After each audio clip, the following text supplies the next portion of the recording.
बिस्मिल्लाहिर्रहमानिर्रहीम। तो गाइस आज हम लोग पढ़ने जा रहे हैं सैंपल डिस्ट्रीब्यूशन। ठीक है, लास्ट टॉपिक है ये मॉड्यूल 2 यूनिट 1 का आखिरी वाला पार्ट है ये। ठीक है, ऑलरेडी इससे पहले वाले जो पहला एक पीडीएफ जो हमने प्रोवाइड किया है उसमें थोड़ा थोड़ा ये दिया हुआ है, बट उसको हम एलेबोरेट करके यहाँ पर थोड़ा अच्छे से सीख रहे हैं एग्जाम्पल के साथ। अभी हमने प्रोबेबिलिटी डिस्ट्रीब्यूशन ख़त्म किया है और ये टॉपिक सैंपल डिस्ट्रीब्यूशन का है। ठीक, तो sampling distribution is the probability distribution of statistics. जो भी आपका स्टैटिस्टिक्स है calculated from multiple samples drawn from the same population.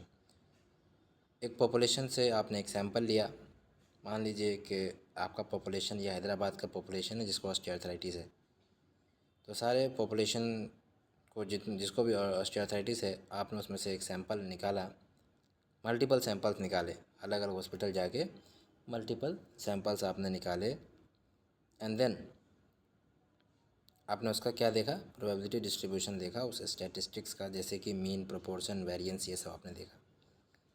तो इसी को हम सैम्पलिंग डिस्ट्रीब्यूशन कहते हैं। एक एग्जांपल देखिए, फिर एक और एग्जांपल को बताते हैं। If you take multiple random samples from a population.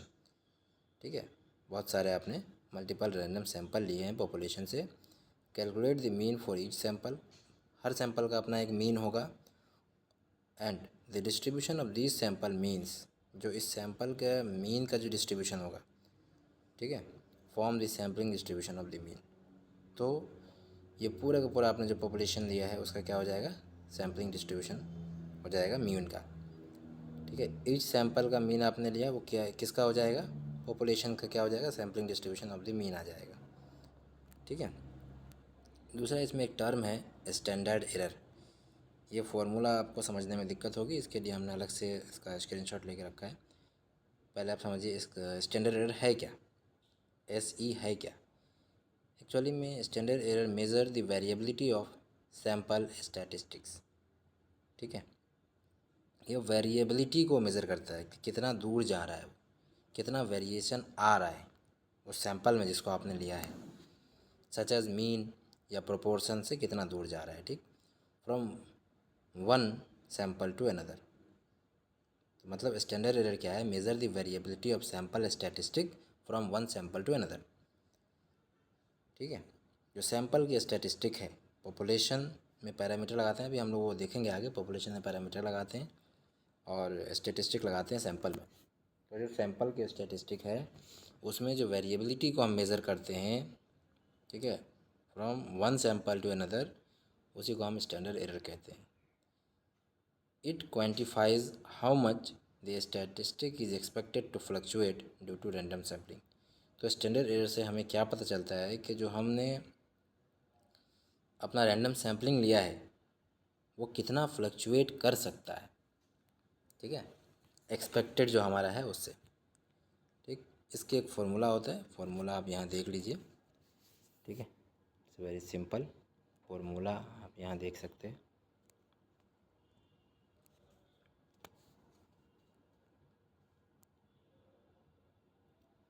यह है formula, standard deviation is equal to SE, यानी standard deviation is equal to sigma by root n, जहाँ पर सिग्मा क्या है, पॉपुलेशन का स्टैंडर्ड डेविएशन है। ठीक है, एंड एन क्या है, सैंपल साइज़ है। ठीक है, सिग्मा क्या है, पॉपुलेशन का स्टैंडर्ड डेविएशन है, और एन क्या है, सैंपल साइज़ है। ठीक है, देन कम हियर, फिर इधर देखते हैं। की पॉइंट क्या है, a large sample size reduce the standard error. जितना बड़ा आपका सैंपल साइज होगा उतना ही कम स्टैंडर्ड एरर होगा। Meaning the sample statistic is more precise estimate of the population parameter. ठीक है, पॉपुलेशन पैरामीटर ये सब आपको समझना है, आगे के टॉपिक में अभी आएगा वो अच्छे से, यहाँ पे सिर्फ थोड़ा सा बेसिक जानना है। ठीक है, तो जितना ज़्यादा आपका सैंपल साइज़ होगा उतना ही कम एरर का चांसेस है। चलिए एक और पॉइंट जानते हैं, पॉइंट एस्टिमेट। ठीक है, पॉइंट एस्टिमेट क्या है, is a single value use to approximate an unknown population parameter. ठीक है, पॉइंट एस्टिमेट क्या है? एक सिंगल वैल्यू है use to approximate an unknown population parameter. एक सिंगल वैल्यू यहाँ पर लेते हैं, ठीक है, और पूरे पॉपुलेशन का जो जो अननोन पॉपुलेशन है उसका पूरा एक अप्रोक्सीमेट पैरामीटर निकाल लेते हैं। It provide an estimate based on sample data. ठीक है, जो पॉपुलेशन से हमने सैंपल लिया है उसके डेटा के बेस पर ये एक एस्टिमेट प्रोवाइड करता है। जैसे एग्जांपल के तौर पे देखिए आप, द सैंपल मीन, जिसको एक्स बार कह रहे हैं, ठीक है, is the point estimate of population mean, जिसको हम म्यू कह रहे हैं। यानी कि अगर आप सैंपल मीन जो है वो पॉइंट एस्टिमेट किसका है? पूरा पॉपुलेशन मीन है। सैंपल हमने क्या लिया? मान लीजिए कि 200 पेशेंट का हमने सैंपल लिया ऑस्टियोआर्थराइटिस का। ठीक है, पूरे हैदराबाद में जितने ऑस्टियोआर्थराइटिस के हैं उसमें से हमने 200 सैंपल लिया, तो उसका हमने मीन निकाला, तो वो सैंपल मीन है, और वो सैंपल मीन हमको पॉपुलेशन मीन दे रहा है। ठीक है, कि पॉपुलेशन में इतना ही होगा। दूसरा, अगर आप सैंपल का प्रोपोर्शन निकालते हैं तो वो पॉपुलेशन का प्रोपोर्शन देता है। ठीक है, कि भैया आपने सैंपल लिया, उसमें क्या है, 10 में 5 लोगों को ऑस्टियोआर्थराइटिस है। ठीक है, तो वो पूरे पॉपुलेशन का हमको बता रहा है कि पॉपुलेशन में क्या है, 10 में 5 लोगों का ऑस्टियोआर्थराइटिस है। ये क्या पॉइंट एस्टिमेट है। Point estimate gives best guess but does not indicate the uncertainty और potential error in the estimate. आपने जो एस्टिमेट लगाया है, एक गेस वर्क तो अच्छा है ये, बट ये इंडिकेट नहीं करता है, does not indicate the uncertainty और potential error in the estimate.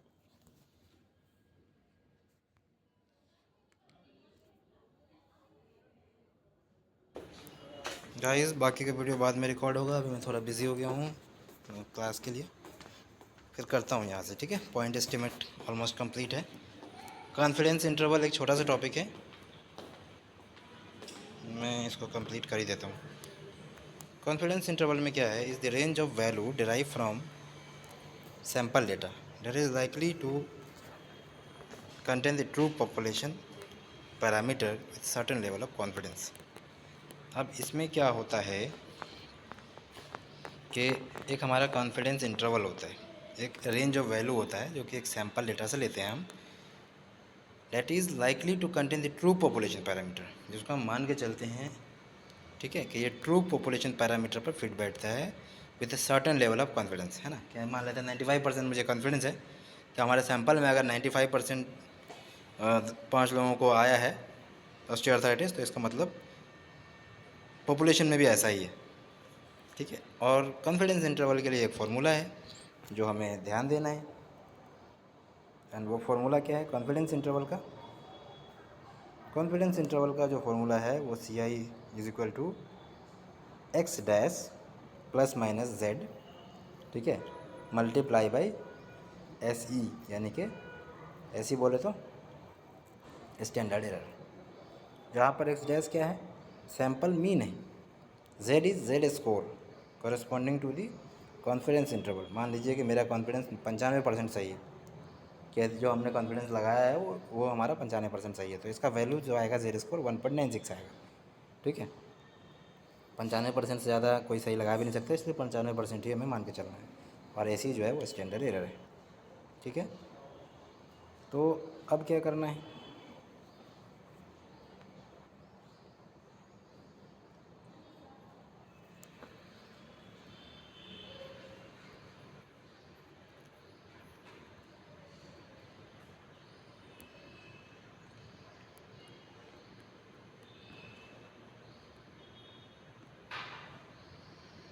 अब कुछ एग्जाम्पल से यहाँ समझाया गया है। ठीक है, let's continue with our previous example. Sample size height जो है वो, चलो मैं इसको बाद में बताता हूँ, क्योंकि इसमें जो है ना एरर है, पूरा उधर से दिखाना पड़ेगा। ठीक है, बट ओवरऑल डेफिनेशन वगैरह हो गया, सब क्लियर है। अब यूनिट 2 शुरू करेंगे और जल्दी से जल्दी उसको भी कंप्लीट करेंगे। ठीक है, बाकी PPT आपको ये वाली प्रोवाइड कर दी जाएगी, एक समरी भी है, आप देख लीजिए अच्छे से। ठीक है, ओके, अल्लाह हाफिज़, take care, bye bye, Tata.